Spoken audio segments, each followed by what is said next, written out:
आप सबके अंदर विराजमान परमपिता को मेरा प्रणाम। इस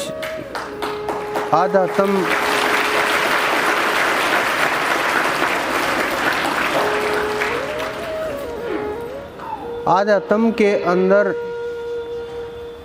दो ही दूरी होती हैं, एक मन एक आत्मा। मन और आत्मा इन्हीं के ऊपर पूरा का पूरा आध्यात्म टिका हुआ होता है। आध्यात्म की दूरियां मंदिर मस्जिद नहीं होती। मन और आत्मा, जब हम मन को समझने लगते हैं, मन के ऊपर काम शुरू करते हैं, मन को पकड़ में करने लगते हैं, तो जीव धीरे धीरे ऊपर उठता है, इंद्रियां पकड़ में आने लगती हैं। ये नहीं कि आप कहीं भी जाओ वहाँ आपका मन पकड़ में आ जाएगा। ये भी नहीं कि आप ध्यान में बैठे हो तो आपका मन पकड़ में आ गया है। बहुत से लोग जिनके मन और विचार मैं देखता हूँ, वो ध्यान में बैठने से ही परेशान हैं। इतना अहंकार उत्पन्न हो जाता है कि सोचना और समझना दोनों बड़ा मुश्किल हो जाता है। घर के अंदर ही इतना राग द्वेष उत्पन्न हो जाता है कि ध्यान और ध्यान का अहंकार, कि मैं ध्यान के ऊपर बैठता हूँ, बच्चे नहीं बैठते। बच्चे बोलते हैं मैं ध्यान पे बैठता हूँ, मम्मी पापा नहीं बैठते।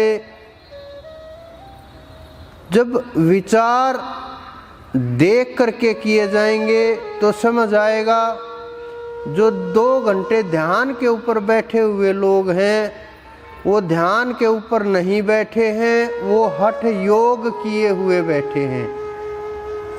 कि आसपास आवाज़ें आ रही हैं, बच्चे शोर कर रहे हैं, टीवी या फोन चल रहे हैं, या अड़ोस पड़ोस में जो भी लोग कुछ आवाज़ें कर रहे हैं, बैठे बैठे ध्यान के अंदर शरीर को ज़बरदस्ती रोक के रखते हैं। मन के अंदर होता है अभी उठ के इसको सुना दूं, रोक दूं, टीवी फोन को तोड़ दूं, इन बच्चों को फेंक दूं। इस प्रकार के विचार चलते हैं। ये सब लोगों की यही हालत है जिनकी ध्यान की अच्छी अवस्था नहीं है। तो ये ध्यान की अवस्था नहीं है, ये मात्र एक दिखावा हो जाता है। ये राग द्वेष से भागना भी नहीं है, ये भी नहीं कि आप जाग गए हो। एक व्यक्ति आया मेरे पास, नया लड़का था। उन्होंने कहा कि आप अपने बारे में बताइए। बात होती रही। मैंने कहा भजन कीजिए। उन्होंने कहा मुझे लगता है जो आप बोल रहे हो ये मुझे प्राप्त हो गया। और मैं वहाँ पहुँच गया जहाँ आप बोल रहे हो। मैंने कहा ये तो बड़ी अच्छी बात है, लेकिन पहुँचे कहाँ से? ज़रा हमें भी तो बताइए, रास्ता कहाँ से गुजर करके गया है। अगर आप एकदम से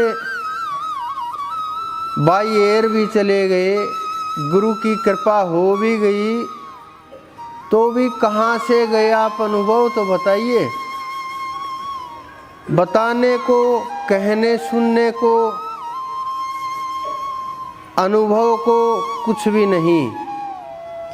लेकिन हर किसी को लगता है कि मैं ब्रह्म हो गया, लेकिन ब्रह्म के आसपास भी नहीं है। बस महसूस होता है, मन है, अपने आप को जीव भी मान लेता है, अपने आप को गुरु भी मान लेता है, अपने आप को ब्रह्म भी मान लेता है, अपने आप को आत्मा भी मान लेता है, समय की खोजा हुआ भी मान लेता है, जीवन मुक्त भी मान लेता है, लेकिन बंधन कटे नहीं। जिस प्रकार से सैकड़ों मन सूत उलझा हुआ हो, मन उससे भी ज़्यादा उलझा हुआ है, लेकिन हमें सुलझाना नहीं आता। और धागे लपेटते रहते हैं, और कर्म चढ़ते रहते हैं। मैं ध्यान के विषय के ऊपर ही बोलता हूँ, क्योंकि मेरा मार्ग आप लोगों को मंजिल तक लेकर के जाने का है। इस संसार के अंदर आप लोगों ने वेद पढ़े होंगे, जो पढ़ रहे हैं या जो हमारे ऋषि हुए उन्होंने पढ़े होंगे। वेदों में अग्नि की पूजा, वरुण की, वायु की, इंद्र की, सबसे ज़्यादा जो जिक्र हुआ वेदों के अंदर इन्हीं का आता है। थोड़ा बहुत कहीं कहीं विष्णु का जिक्र आता है, ब्रह्मा और शिव का जिक्र लगभग ना के बराबर है। तो फिर कैसे समझ आए कि किस प्रकार क्षेत्रीय देव हुए? क्या वेद फिर अधूरा ज्ञान है? कैसे खेल शुरू हुआ? कहाँ परमात्मा है? कैसे ज्ञान होगा? क्या अनुभव हुआ? फिर जो हमारे ऋषि मुनि थे उन्होंने प्रयास किया कि कौन कौन सी ताकतें हैं। कुछ बुद्धिजीवी लोग, कुछ अनुभवी, कुछ खोजी लोग, जिन्होंने ये समझा कि कोई ताकत है परमात्मा की, जो संहारक शक्ति है, जिसके कारण से पूरी की पूरी सृष्टि विनाश की ओर जा रही है, मृत्यु को प्राप्त हो रही है। कोई ऐसी सत्ता भी है जो पूरे ब्रह्मांड को चलाए हुए है। तीसरी जो सत्ता उन्होंने माना कि कोई तो इस जगत को पैदा करने वाला भी है।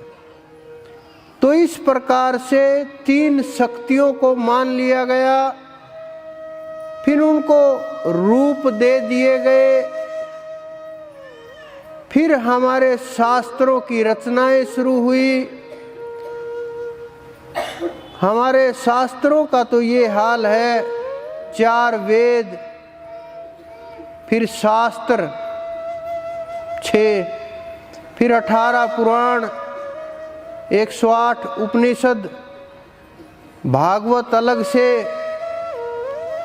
और लाखों लाखों पुस्तकें। अगर आप पढ़ने लगोगे